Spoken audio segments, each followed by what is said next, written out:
Juízo investigativo. As implicações do uso de Levítico 16 em Hebreus 9, 23. Eu sou Ezequiel Gomes, você está no canal Vem Senhor Jesus e hoje nós continuamos a nossa série a respeito da doutrina do juízo investigativo. Nesse momento eu estou falando um pouco sobre a carta aos Hebreus, especialmente à luz de antecedentes veterotestamentários que o autor de Hebreus usa para expor a sua doutrina cristã, tá bom? E agora nós chegamos a um ponto extremamente interessante da carta, capítulo 9, verso 23, cuja implicação é da necessidade da purificação do santuário celestial. E naturalmente esse vai ser um ponto extremamente importante para a doutrina do juízo investigativo. Nós estamos trabalhando a partir do paradigma desse material aqui, comentário do uso do Antigo Testamento no Novo Testamento, editado por G. Kabili e D. A. Carson. E aqui dentro desse material existe um artigo do teólogo George Guntrie, não sei se é assim que fala o sobrenome dele, então vou chamá-lo de George, ok? A respeito da carta aos Hebreus. É um artigo de mais ou menos 90 páginas, poderia ser até um livrinho pequeno em separado, só tratando dessas questões. E em geral, quando o George avalia, as passagens do Antigo Testamento que são usadas pelo autor da carta aos Hebreus, ele segue em geral uma seguinte lógica. Ele faz uma introdução, depois fala do contexto do texto do Antigo Testamento usado em Hebreus, fala de como que, autoridades judaicas usaram aquele texto do Antigo Testamento, fala um pouco de discussões textuais, se aquele texto está sendo usado em Hebreus de acordo com a Septuaginta, de acordo com o texto massorético, ou com qual tradição textual, etc. E por fim ele usa uma questão assim, como que aquele texto do Antigo Testamento é entendido na carta aos Hebreus e por que ele é usado, como que ele é aplicado e etc. Então geralmente esse é o padrão que ele segue ao tratar as citações do Antigo Testamento em Hebreus. Entretanto, em Hebreus 9, 23, ele não segue esse padrão tão aprofundado. Ele simplesmente faz umas considerações de natureza geral, curtas. Então a gente vai tratar aqui um parágrafo curto escrito pelo George, mas é importante saber que esse parágrafo foi escrito. Aqui ele identificou algumas dinâmicas textuais que vão ser importantes para a nossa compreensão do juízo investigativo, mesmo ele não sendo um teólogo adventista, não tendo nenhuma relação com a igreja, nenhum compromisso com a teologia adventista e seus entendimentos particulares, tá bom? Então, isto posto, passo a ler para você o que o George tem a te dizer a respeito de Hebreus 9, 23. Analisando o contexto, ele diz o seguinte: em Hebreus 9, versos 19 a 21, o autor de Hebreus recapitula a inauguração da aliança, registrada em Êxodo 24. Então vamos dar uma olhada aqui no contexto, naquilo que o George está apontando para nós. Então Hebreus 9, verso 19 a 21, o autor da carta aos Hebreus escreve o seguinte: havendo Moisés proclamado todos os mandamentos segundo a lei a todo o povo, tomou o sangue de bezerros e bodes com água, lã, tinta de escarlate e sopo e aspergiu não só sobre o livro, também como sobre o povo, dizendo: este é o sangue da aliança, a qual Deus prescreveu para vós outros. Igualmente também aspergiu com sangue o tabernáculo e todos os utensílios do serviço sagrado. O George aponta que esse texto, que está no contexto de Levítico, aliás, de Hebreus capítulo 9, verso 23, é tirado de Êxodo 24. Então vamos dar uma olhadinha lá no texto de Êxodo 24, para a gente perceber, né, como que o autor da carta aos Hebreus usa o Antigo Testamento. Então Hebreus 24, a partir do verso 1, diz assim: disse também Deus a Moisés: sobe ao Senhor, tu e Arão, e Nadab e Abiú, e 70 dos anciãos de Israel, e adorai de longe. Só Moisés se chegará ao Senhor, os outros não se chegarão, nem o povo subirá com ele. Veio, pois, Moisés, referiu a todo o povo todas as palavras do Senhor e todos os seus estatutos. Então todo o povo respondeu a uma só voz: tudo o que falou o Senhor faremos. Moisés escreveu todas as palavras do Senhor e, tendo se levantado pela manhã de madrugada, erigiu um altar ao pé do monte e 12 colunas, segundo as 12 tribos de Israel. E enviou alguns jovens filhos de Israel, os quais ofereceram ao Senhor holocaustos e sacrifícios pacíficos de novilhos.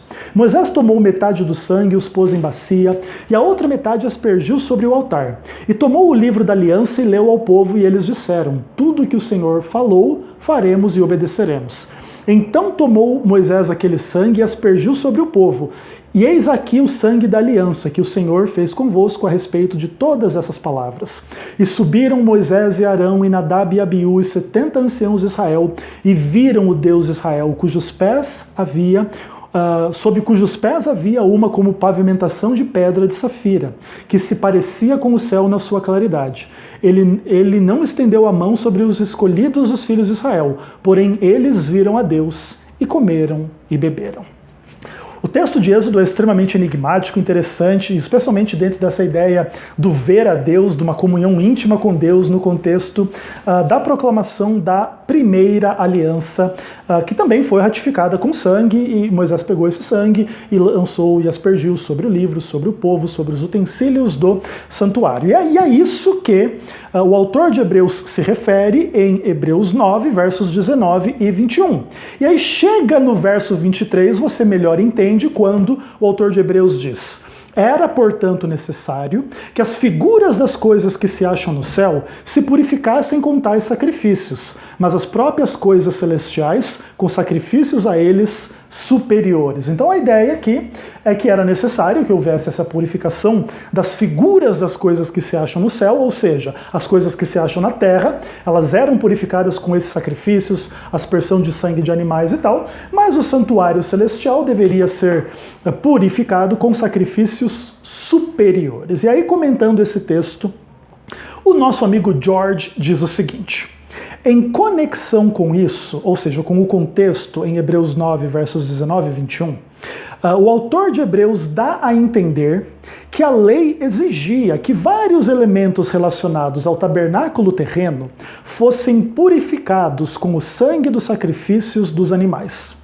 O que agora ele quer dizer então em Hebreus 9, 23, com a ideia de que é o tabernáculo celestial e os utensílios do ministério celestial de Cristo que tinham que ser purificados com o sangue de Jesus? A resposta é encontrada nas instruções sobre o dia da expiação em Levítico 16, especialmente os versos 16 a 19. Ali é explicado que a expiação devia ser feita no lugar santíssimo, na tenda da congregação, por causa da impureza e da rebelião dos filhos de Israel. Assim, no caso da oferta da nova aliança de Cristo, o tabernáculo celestial teve de ser purificado por causa dos pecados do povo que seriam conduzidos à aliança. O tabernáculo celestial é purificado, ao mesmo tempo em que o povo de Deus. Bom, os comentários do George são curtos, diretos, ele não se aprofunda como que os judeus entenderam isso, o contexto de Levítico 16, as implicações disso de forma mais profundas no uso disso em Hebreus 9, 23. Seja como for, ele já dá algumas dicas que são bem preciosas e bem importantes dentro da mentalidade adventista. O George não é um teólogo adventista, não tem compromisso com a fé adventista, com Ellen White, com nada disso. Entretanto, pelo estudo do texto de Hebreus, ele percebe uma conexão entre a purificação do santuário em Hebreus 9, 23, com a purificação do santuário em Levítico 16, com implicações de que o santuário celestial teve que ser purificado e etc, tá bom? Naturalmente, o George, pelo menos assim, dá a entender que ele acredita numa purificação do santuário celestial já realizada. Entretanto, precisaria ter uma conversa particular com ele para perguntar algumas coisas. Veja, por exemplo, quando ele diz que o tabernáculo celestial é purificado ao mesmo tempo em que o povo de Deus, poderia se perguntar para ele se o povo de Deus já está purificado do pecado em plena e última instância. E caso a resposta dele for não, então a purificação do santuário ainda no mínimo não está conclusa, uma vez que o povo de Deus ainda não está plenamente purificado do pecado, tá bom? O povo de Deus ainda peca, o povo de Deus ainda morre, o povo de Deus ainda está incluído na tensão escatológica entre a primeira e a segunda vinda de Cristo, ok? E a morte ainda reina, apesar do reino de Deus já ter vindo, o reino, né, de Adão, da morte, do pecado, do diabo neste mundo ainda existe, né? Ainda se manifesta, ainda muitas vezes apela aos instintos remanescentes carnais dos crentes, e o crente vai ter que fazer luta contra os pecados em si para perseverar na fé, na santificação, sem a qual ninguém verá o Senhor, rumo à segunda vinda de Jesus Cristo, tá bom? Então, eu percebo que o George, ele de fato não mantém o entendimento adventista, mas ele percebe claramente que o texto de Hebreus 9:23 aponta para a necessidade de purificação do santuário celestial. E aí ele fala, né?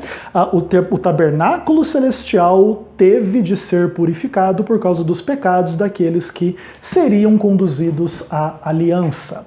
E aí a questão fica interessante, né? Ou seja, todo mundo que faz parte da aliança eterna, da segunda aliança, da nova aliança e etc., terá de ter os seus pecados purificados em função do santuário celestial, né?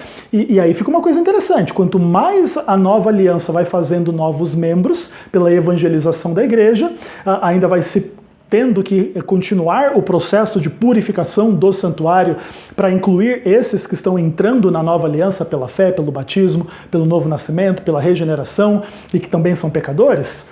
Interessante, isso vai ter muitas implicações para a noção adventista do juízo investigativo. Nós, provavelmente, se fôssemos nos aprofundar em tais e tais questões, veríamos que o entendimento adventista é um entendimento diferente do teólogo George Guthrie, tá bom? Entretanto, é legal que ele já admita, inclusive, o antecedente textual de Levítico 16 para a purificação do santuário. Especialmente ele cita os versos 16 a 19. E aí, por exemplo, eu leio aqui para você em Levítico 16, né? Assim fará expiação pelo santuário por causa das impurezas dos filhos de Israel, e das suas transgressões e dos seus pecados. Da mesma sorte o fará pela tenda da congregação que está no meio das suas impurezas. Nenhum homem entrará na tenda da congregação quando o sumo sacerdote entrar para fazer propiciação no santuário, até que ele saia e depois de feita a expiação por si mesmo, pela sua casa e por toda a casa de Israel.